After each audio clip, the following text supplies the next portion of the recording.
उसने फिर कहा, बस 1 साल की बात है, एक बच्चा हो जाएगा तो हम लौट आएंगे। उसके बाद पिताजी भी मजबूर होकर मेरी शादी तुम्हारे साथ कर देंगे। एक दिन रूपी मोहल्ले के ही रामू के साथ भाग गई। इसके बाद तो जितने लोग उतनी तरह की बातें होने लगी। अधिकतर लोग रूपी के माता पिता को ही इसका दोष दे रहे थे। मामला लड़की के भागने का था, इसलिए रूपी के पिता ने पुलिस में रिपोर्ट दर्ज करा दी थी। करीब 1 महीना बीत गया। काफी दौड़ धूप और खोजबीन के बाद भी उन दोनों का कुछ पता नहीं चला। सब हैरान थे। आश्चर्य की बात तो ये थी कि रामू शादीशुदा था। इसके बावजूद भी उसने ऐसा काम किया था। रामू और रूपी शहर से दूर चले गए थे। वे कहाँ चले गए, ये बात मोहल्ले का कोई भी व्यक्ति नहीं जानता था। बेटी की हरकत से रूपी के माता पिता अपने संबंधियों, मोहल्ले वालों और समाज की दृष्टि में गिर चुके थे। वे किसी को मुंह दिखाने लायक नहीं थे। लोग उनके सामने ही उन्हें ताने देते थे। इससे उनका घर से निकलना दूभर हो गया था। ऐसे में वे बेचारे कर भी क्या सकते थे। लोगों की तरह तरह की बातें सुनने को वे लाचार थे। अचानक एक दिन सुनने में आया कि रामू और रूपी जयपुर में पकड़े गए हैं। मोहल्ले के एक प्रोफेसर माथुर ने जयपुर में अपने रिश्तेदार भरत माथुर के घर रामू और रूपी को देख लिया था। फिर क्या था, उन्होंने इस बात की सूचना पुलिस को दे दी तो पुलिस ने रामू और रूपी को पकड़ लिया था। पुलिस ने रूपी को तो उसके माता पिता के घर पहुंचा दिया, जबकि रामू को हिरासत में ले लिया। रामू को उम्मीद थी कि रूपी कभी भी उसके खिलाफ बयान नहीं देगी, क्योंकि वो उसके साथ करीब 6 महीने पत्नी की तरह रही थी। पर बात एकदम इसके विपरीत निकली। रूपी ने अपने माता पिता की भावनाओं और दबाव में आकर कोर्ट में अपने प्रेमी रामू के खिलाफ ही बयान दिया था। रूपी नाबालिग थी, इसलिए कोर्ट ने रामू को एक नाबालिग लड़की को भगाने के जुर्म में 3 साल की सजा सुनाई। इस बीच रूपी की शादी एक आवारा लड़के से कर दी गई, क्योंकि समाज में कोई भी शरीफ लड़का उससे शादी करने को तैयार नहीं था। 3 साल की सजा काट कर रामू घर आया तो मेरे दिमाग में तरह तरह की शंकाओं के बीच वही प्रश्न बार बार आ रहा था कि शादीशुदा रामू ने ऐसा क्यों किया। मुझे उस पर रह रहकर गुस्सा भी आ रहा था, क्योंकि रामू को मैं बचपन से जानता था। वो एक चरित्रवान और शरीफ लड़का था, सब उसका सम्मान करते थे। फिर उसने ऐसा नीच कार्य क्यों किया, ये हकीकत जानने के लिए एक दिन मैं उसके घर चला गया। कहो भाई, क्या हालचाल है, मैंने पूछा। हाल तो ठीक है, पर चाल खराब हो गई है, उसने टूटे दिल से कहा। तुम अपना हाल बताओ। मेरा हाल तो ठीक है, तुम्हारा हाल जानने आया हूं, मैंने कहा। मेरा हाल तो एक खुली किताब की तरह है, जिसे दुनिया ने पढ़ा होगा और तुमने भी पढ़ा होगा। एक मायूसी मिश्रित लंबी आह भरकर रामू ने कहा, और शून्य में न जाने क्या खोजने लगा। रामू की इस आह में कितनी विवशता, कितनी कसक और कितनी दुख भरी वेदना थी, मैं खुद देख रहा था।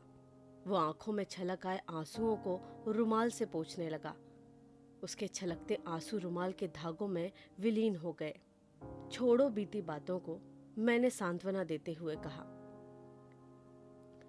यह भी एक संयोग है, उसने आगे कहा। तुम तो जानते हो कि मेरी शादी हुए करीब 6 साल हो गए हैं, परंतु हम दोनों के जीवन में कोई फूल नहीं खिला।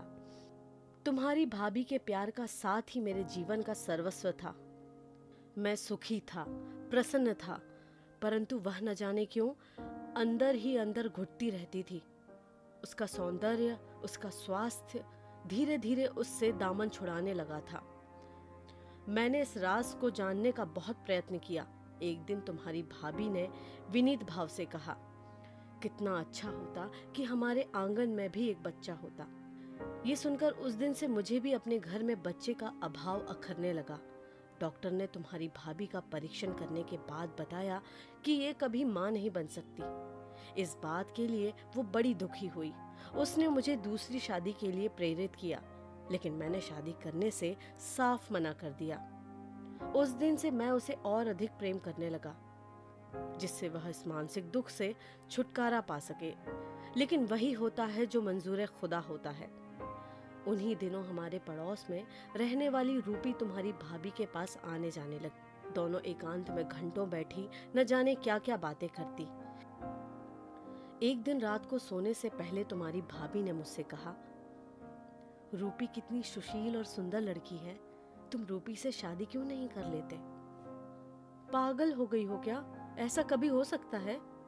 मैंने उसे बाहों में कसते हुए कहा। क्यों नहीं? क्या आप एक बच्चे के लिए इतना भी नहीं कर सकते? कहकर वो फूट फूट कर रोने लगी। मैंने तुम्हारी भाभी को बहुत समझाया कि एक विवाहित व्यक्ति के साथ कोई भी पिता अपनी लड़की का विवाह नहीं करेगा, ये असंभव है। मैं तुम्हारी सौत नहीं ला सकता। पर वो अपनी जिद पर अड़ी रही और फफक फफक कर रोने लगी। दूसरे दिन जब रूपी हमारे घर आई तो मैं उसे निहारने लगा। रूपी की शोख जवानी और सुंदरता ने मुझ पर ऐसा जादू किया कि तनमन से मैं उसकी ओर खिंचता चला गया। तुम्हारी भाभी ने हमें संरक्षण दिया और हमारे प्रेम को पलने के लिए अनुकूल वातावरण तैयार किया। इतना कहकर रामू न जाने किन स्वप्नों में खो गया। थोड़ी देर चुप रहने के बाद वो फिर से कहने लगा, रूपी मुझसे शादी करने के लिए तैयार थी, लेकिन मैं उसके माता पिता से ये सब कहने का साहस नहीं कर सका। रूपी मुझसे जिद करती रही और मैं टालता रहा। एक दिन शाम के समय रूपी हमारे घर आई तो उसने कहा, रामू ऐसे कब तक चलेगा? चलो हम कहीं भाग चले। ये सुनकर मैं कांप उठा। रूपी मुझे देखती रही और हंसती रही। उसने फिर कहा, बस 1 साल की बात है, एक बच्चा हो जाएगा तो हम लौट आएंगे। उसके बाद पिताजी भी मजबूर होकर मेरी शादी तुम्हारे साथ कर देंगे। कहकर उसने अपना चेहरा मेरे सीने पर रख दिया। रामू न जाने किन ख्यालों में खो गया। मैं भी कहीं खो चुका था। मेरे कंधे पर हाथ रखते हुए रामू ने आगे कहा, लेकिन स्वप्न साकार नहीं हुए। हम दोनों जोधपुर छोड़कर जयपुर भाग गए और दोस्त भरत के यहाँ रहने लगे। 6 महीने बाद हम पुलिस द्वारा पकड़े गए। तुम्हारी भाभी की चिरपोषित अभिलाषा भी एक स्वप्न बनकर रह गई। इतना कहकर वो चुप हो गया। मैंने भी इससे अधिक पूछताछ करनी उचित नहीं समझी और उससे विदा लेकर अपने घर की ओर चल पड़ा। रास्ते में सोचता रहा कि क्या रामू दोषी है, जो समाज के ताने सहन न कर सका और संतान की चाह ने उसे अंधा बना दिया। शादीशुदा होते हुए भी वो नाबालिग रूपी के साथ भाग गया। क्या रामू की पत्नी दोषी है, जिसने अपने पति को गलत राह पर चलने की सलाह दी?